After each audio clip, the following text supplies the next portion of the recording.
Welcome to TNT Trends and Tour Channel.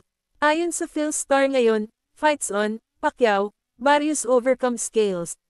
Ang maalamat na si Manny Pacquiao ay muling naglagay ng icing sa cake sa naging mabunga, 2 buwang pugiling upang hagupitin ang kanyang tumatanda na katawan sa fighting form, na nagpapabigat upang matiyak na ang kanyang paghabol para sa isa pang world title ay matatapos.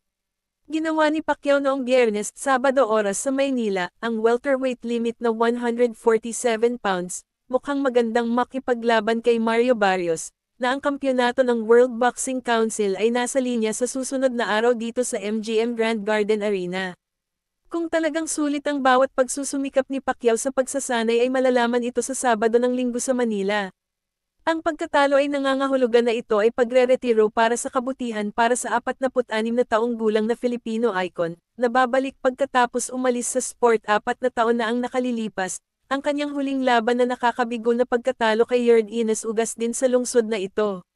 Susubukan ni Pacquiao na burahin ang mapait na alaala na iyon sa pamamagitan ng pagwawasak sa sarili niyang record bilang pinakamatandang welterweight champion, na una niyang nagawa noong 2019 nang talunin niya si Keith Thurman sa edad na 40. Naabot niya ang timangan sa 146.8 pounds, mas mabigat pa kaysa sa mas bata at mas matangkad na si Barrios, na tumimbang sa 146.2 pounds. Parehong naghaharang ang mga bida sa timangan sa harap ng nagkakagulong mga tao na pumuno sa Grand Garden Arena upang magsaya sa kani-kanilang taya. Sa kabila ng pagiging reigning champion, unang ipinakilala si Barrios at siya rin ang unang tumuntong sa timangan.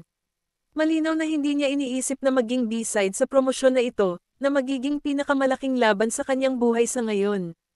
Please don't forget to subscribe TNT Trends and Tour channel, please click the notification bell to notify you in our next video, and please like and share and comment down below.